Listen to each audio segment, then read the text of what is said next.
Hello guys, good morning to all of you and welcome back to my YouTube channel My Passion Teaching and welcome back to the second class of adverb. So let's start.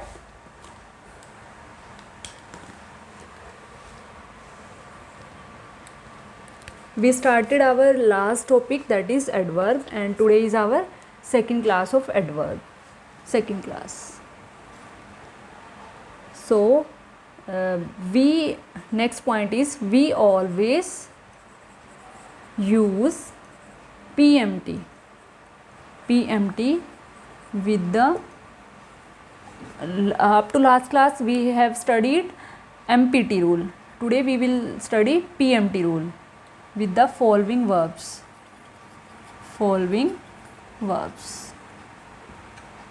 देखो ये याद करनी easy है, मुश्किल नहीं है. कम, गो, क्योंकि इनका सेंटेंस लिख के ही आपको पता चल जाएगा. पहले प्लेस आएगा, फिर मैनर आएगा, फिर टाइम आएगा.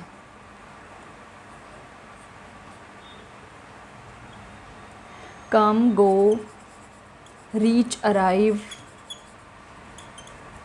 Enter, swim, sleep, etcetera. क्योंकि ये वर्ड्स सारी क्या मांगती हैं?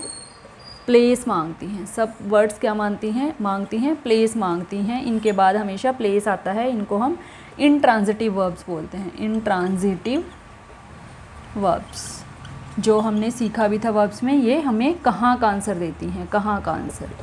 तो ये इंट्रांजिटिव वर्ब्स होती हैं. इसलिए ऑब्वियस बात है कि इनके बाद हमेशा पहले प्लेस आएगा. PMT रूल फॉलो होगा. जैसे हम एग्जाम्पल लिख सकते हैं. Sohan entered the hall. Entered के बाद कहाँ? The hall. तो आ गया ना प्लेस, है ना. Silently last night. अब इसमें पहले साइलेंटली तो नहीं आएगा. The hall, silently last night. ठीक है. फिर आता है हमारा PFT रूल. प्लेस, फ्रीक्वेंसी और टाइम. और ये बहुत मतलब रेयर ही एग्ज़ाम्पल होते हैं. ऐसे ये रेयर एग्ज़ाम्पल्स मिलते हैं हमें देखने को. रेयर एग्ज़ाम्पल्स होते हैं. ये कभी कभार ही दिखेगा ऐसा एग्ज़ाम्पल हमें लिखते हुए. जैसे एग्ज़ाम्पल है ही केम हेयर. प्लेस हो गया, ट्वाइस. फ्रीक्वेंसी हो गया, ए वीक. टाइम हो गया. तो इस तरह के तो हमें एग्जाम्पल बहुत रेयर ही मिलते हैं. तो अगर ऐसा कुछ है तो वहाँ पर PFT रूल फॉलो होगा. तो आई होप गाइज आपको MPT, PMT और PFT रूल तीनों समझ आ गए होंगे. एंड नेक्स्ट चीज़ जो है हमारी एडवर्ब में वो है इन्वर्जन. कि कुछ एडवर्ब्स हमें इन्वर्जन में देखने को मिलती हैं. और इन्वर्जन क्या होता है? जब सब्जेक्ट से पहले वर्ब आ जाए. वी ऑलवेज यूज़, इसे हम रूल बोल सकते हैं. We always use inversion if a sentence starts with hardly, scarcely, as soon as, no sooner, seldom, never, here and there, etc. ठीक है. तो सबसे पहले तो ये वर्ब्स हैं, हमारी वर्ड्स हैं. और दूसरी चीज़, हार्डली के साथ सेंटेंस में व्हेन आता है. स्कार्सली के बाद हैड आता है. ठीक है. और नो सूनर के बाद THAN देन आता है. बहुत इम्पोर्टेंट है. Seldom had, never had. तो ये चीज़ें हमें अभी आगे सेंटेंसेस में देखने को मिलेगी. तो पहले तो हमने क्या सीखा कि जहाँ hardly, scarcely, as soon as, no sooner than, never, here and there ये वर्ड्स होंगे, वहाँ हम इन्वर्जन यूज़ करेंगे. इन्वर्जन मतलब पहले ये वर्ड्स आएंगे. सेल्डम ही राइट्स नहीं होगा. ही सेल्डम राइट्स. हमने कल देखा था कि जो सेल्डम है हमारा वो क्या है, मिड एडवर्ब भी है, मिड एडवर्ब भी है प्लस इन्वर्जन में भी यूज़ होती है। सेल्डम राइट्स ही, तो ये इन्वर्जन हो गया, पहले वर्ब है फिर सब्जेक्ट है, इसे इन्वर्जन बोलते हैं। और ये सेल्डम वर्ड हमारा जो एडवर्ब है वो सेंटेंसेस के इन्वर्जन में भी यूज़ होता है और मिड एडवर्ब में भी ये यूज़ होता है। ठीक है, अगर मैं सेल्डम ही राइट्स लिखूँ तो वो गलत है, और ही राइट्स सेल्डम लिखूँ तो वो भी गलत है। ही राइट्स सेल्डम ये एंड में नहीं आता है कभी भी। ठीक है, या तो स्टार्टिंग में आएगा या फिर मिड में आएगा। I hope you are getting the points. And the next example is hardly had I reached the station, I reached the station when, हमने क्या सीखा है कि hardly के बाद वाले सेंटेंस में when होगा, when the train left। तो hardly had I, तो पहले हेल्पिंग वर्ब फिर सब्जेक्ट, तो हार्डली है स्टार्टिंग में सेंटेंस के आ सकता है, और दूसरे सेंटेंस में इसका कॉम्बिनेशन व्हेन से बनता है। अगर मैं लिखूँ हार्डली आई हैड रीच्ड तो ये गलत होगा, और अगर मैं लिख दूँ आई हैड हार्डली रीच्ड तो ये ठीक होगा, क्योंकि ये मिड एडवर्ब भी हो सकती है। तो वो जो हमने ऊपर लिखे हैं वो मिड एडवर्ब भी हो सकते हैं और इन्वर्जन में भी यूज़ होते हैं, लेकिन एंड में कभी नहीं आते हैं। ठीक है, नेक्स्ट रूल है हमारा, if a sentence starts with adverb phrase of place, we always use inversion. कैसे, हम एग्जांपल लिखते हैं, जैसे अंडर द ट्री, ये क्या है, अंडर द ट्री एक एडवर्ब फ्रेज है। ठीक है, इसके बाद हम बोल रहे हैं कि इन्वर्जन यूज़ होगा, ए ट्रैवलर वॉज स्लीपिंग, तो ए ट्रैवलर वॉज स्लीपिंग तो सेंटेंस हो गया, तो ए ट्रैवलर वॉज स्लीपिंग नहीं होगा, इन्वर्जन यूज़ होगा। और इन्वर्जन क्या बोलता है, पहले क्या आएगी, वर्ब आएगी, तो इसकी यानी करेक्शन क्या हो जाएगी, अंडर द ट्री वॉज, तो इसकी करेक्शन क्या हो जाएगी, under the tree was a traveller sleeping. ठीक है, तो अंडर द ट्री क्या था, एडवर्ब फ्रेज है, फ्रेज ऑफ प्लेस। ऐसे ही up the hill the temple of Vaishno Mata is situated, तो अगेन इसमें भी up the hill the temple of नहीं आएगा, up the hill is, up the hill is the temple of Vaishno Mata situate. ठीक है, तो इज़ पहले उठ के आ जाएगा, वर्ब पहले आ जाएगी। एक एग्जाम्पल और मैं लिख देती हूँ, near the river a monk is living, तो near the river is a monk living. ठीक है, तो ये इस तरह से आएगा। आई होप गाइस आप इसको समझ पा रहे होंगे। नेक्स्ट हम लिखते हैं रूल थर्ड। अभी हमने दो रूल देखे हैं, एक तो कि इन्वर्जन में जो एडवर्ब्स आती हैं फिर एडवर्ब फ्रेज आते हैं। ठीक है, अब हम थर्ड रूल लिखते हैं। Rule third, if we give short answer with not so and neither we, not या so and neither, we always use inversion. आज हम इन्वर्जन के कर रहे हैं, कहाँ कहाँ इन्वर्जन यूज़ होता है। तो इसका एग्जांपल है जैसे he works hard, he works hard, and so do I, हम इस तरह से बोलते हैं ना, एंड सो डू आई। तो सो ये वर्ड आ गया, वर्ब आ गई और सब्जेक्ट आ गया, इन्वर्जन हो गया। अगर मैं बोलूँ सो आई डू, नहीं होगा, सो आई नहीं होगा। ठीक है, ऐसे अगर मैं सेकेंड एग्जांपल लिखती हूँ, he is the best, so do I, so do I, तो ही इज़ द बेस्ट, वो कॉम्प्लीमेंट बताया गया है उसके बारे में। सो डू आई कोई मैं कुछ करने का तो कुछ नहीं बताया गया, तो यहाँ पे सो डू आई गलत है, सो आई डू भी गलत है, वो तो इन्वर्जन ही नहीं है। इसमें क्या आएगा, सो एम आई, सो एम आई, लेकिन इस एम को छुपाया जाता है इसलिए सो आई लिखा जाता है।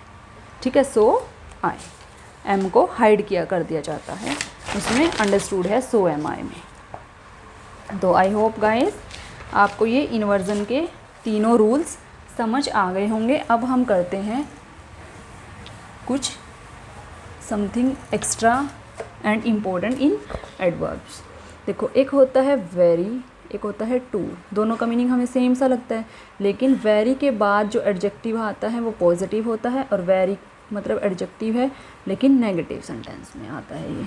जैसे एग्जांपल में लिखती हूँ, फा मतलब वेरी का मतलब होता है बहुत, जितना होना चाहिए, जितना होना चाहिए, है ना। और इसका मतलब नेगेटिव, उतना जितना नहीं होना चाहिए, नहीं होना चाहिए। तो जैसे father loves his son too या वेरी मच। तो फादर के लिए तो इतना नहीं होना चाहिएगा तो कोई मतलब ही नहीं होता, तो इसमें टू नहीं आएगा, पॉजिटिव सेंटेंस है, वेरी आएगा। ठीक है, दे आर टू या वेरी पुअर, तो ये नेगेटिव सेंटेंस है तो इसमें टू आएगा। Third,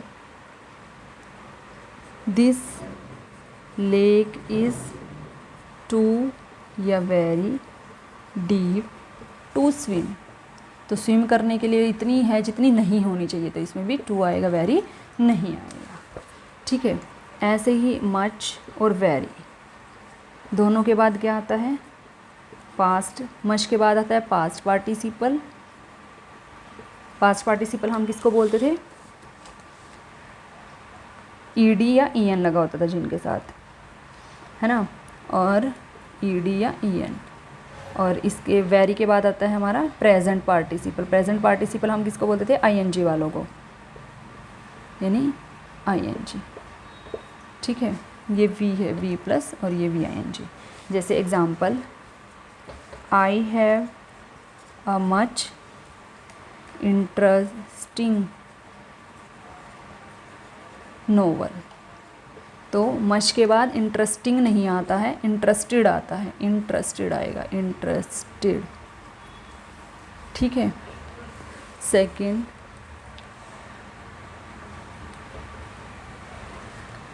he told me a very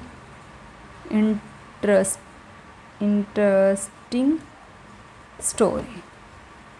तो वेरी के बाद क्या आता है, आईएनजी आता है। ठीक है गाइस, तो ये वेरी, टू और मच, वेरी, इनका मतलब कैसे यूजेस होता है, आई होप आपको ये समझ आएगा। ये बहुत इंपॉर्टेंट है, एडवर्ब पूरा का पूरा टॉपिक ही इम्पोर्टेंट है। नेक्स्ट इसमें कॉन्सेप्ट आता है एमटीएस और TVS.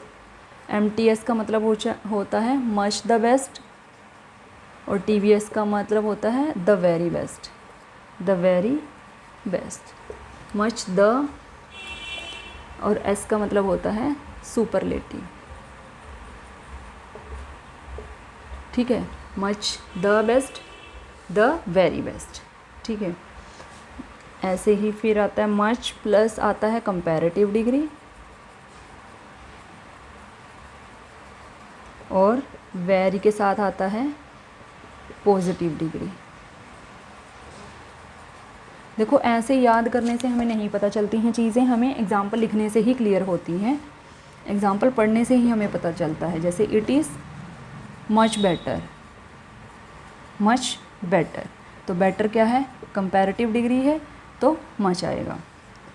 It is very good, good क्या है, पॉजिटिव डिग्री है तो वेरी आएगा।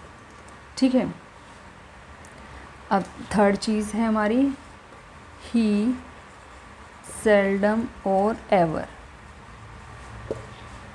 Comes here. सेल्डम और एवर नहीं होता कभी भी, सेल्डम कभी कभार या बिल्कुल नहीं, और नेवर होता है। ठीक है, तो सेल्डम और एवर नहीं होता, सेल्डम और नेवर का कॉम्बिनेशन होता है।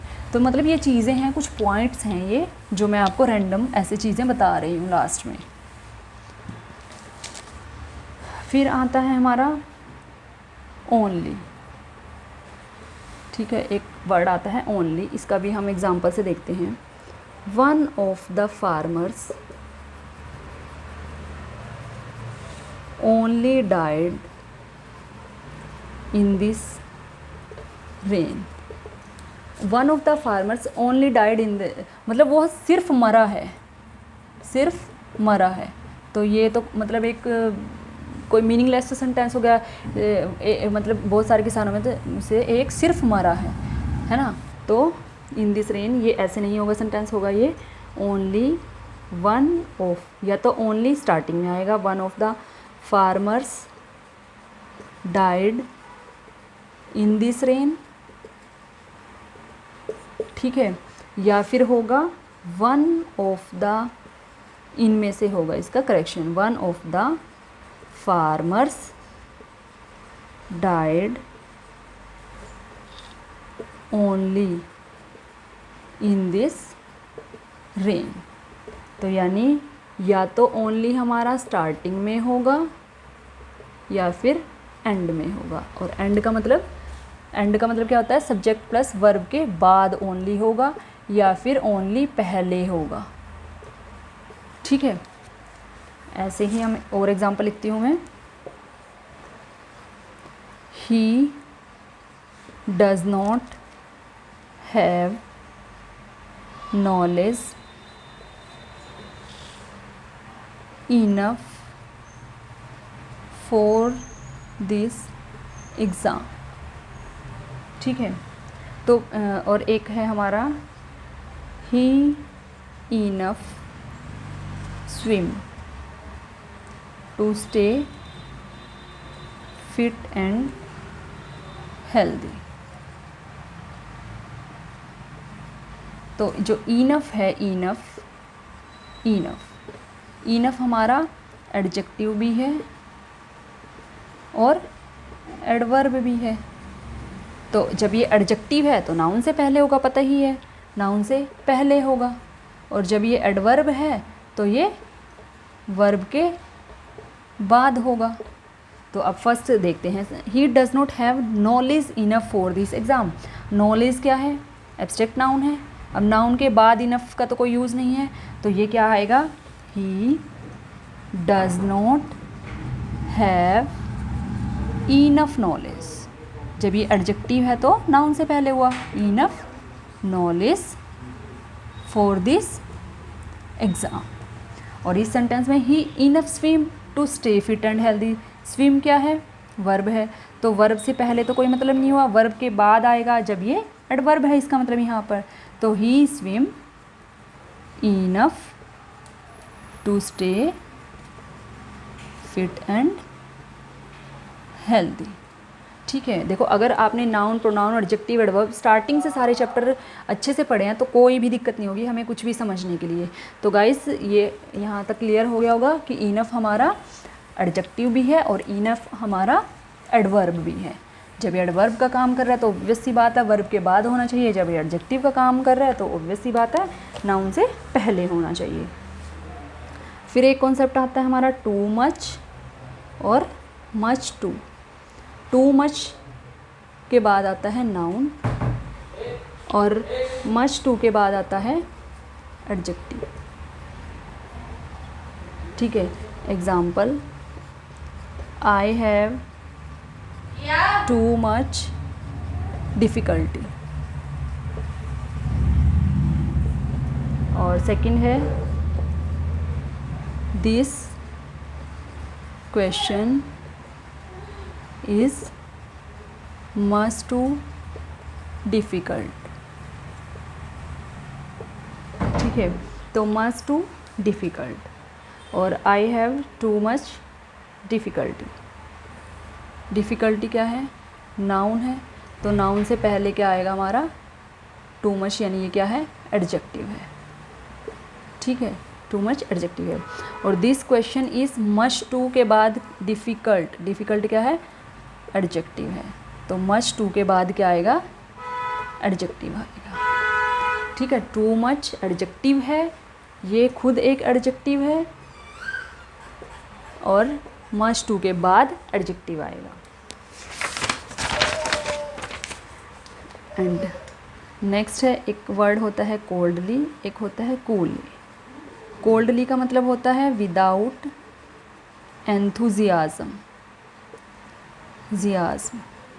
और कूलली का मतलब होता है पेशेंस। ठीक है, तो इनका यूज़ कैसे होगा? ही वेलकम्ड अस कोल्डली, मतलब उन्होंने हमारा कोई भव्य स्वागत नहीं किया, तो कोल्डली आएगा।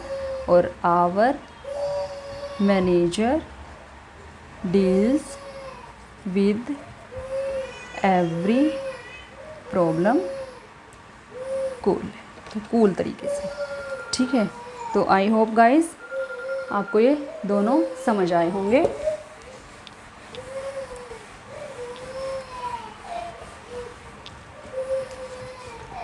Next is Fairlie and rather. Fairlie positive के लिए और नेगेटिव के लिए रादर। ठीक है, फेयरली जो मुझे पसंद हो, जितना या जो मुझे पसंद, जो पसंद हो, और ये जितना पसंद ना हो। जैसे टी इज़ रादर भी हो सकती है और फेयरली भी हो सकती है हो, तो इसमें फेयरली भी ठीक है, रादर भी ठीक है। ठीक है, this question is Fairlie difficult, तो इतना डिफ़िकल्ट कि जितना मुझे चाहिए। मैं क्यों चाहूँगा कि डिफ़िकल्ट हो, तो फेयरली नहीं होगा, रादर डिफ़िकल्ट। ठीक है, and the last is this idea is rather easy. अब मैं इतना क्यों चाहूँगा कि बिल्कुल ईजी ना हो, मैं तो नॉर्मल ईजी चाहूँगा, तो यहाँ फेयरली ईजी। तो गाइज़ ये था हमारा एडवर्ब टॉपिक, और यहाँ हमारी क्लास होती है ओवर। हमारा एडवर्ब टॉपिक भी कंप्लीट हो गया और इंग्लिश ग्रामर के सारे चैप्टर्स भी कंप्लीट हो गए हैं। अब हम वोकैबलरी सेशन, मतलब वोकैब पार्ट उठाएंगे, उधर से एडवांस इंग्लिश उठाएंगे, इडियम फ्रेज वगैरह। ठीक है गाइज़, तो अगर आपको मेरा सेशन पसंद आया है और आप चाहते हैं कि मैं इसी तरह से अपना कंटेंट लेकर आऊँ, तो प्लीज़ मेरा मोटिवेशन बढ़ाने के लिए एटलीस्ट मेरा चैनल सब्सक्राइब करें, लाइक करें, शेयर करें, और मुझे कमेंट करके बताएं अगर कोई सजेशन है मेरे लिए या फिर कोई इम्प्रूवमेंट है। Thank you so much.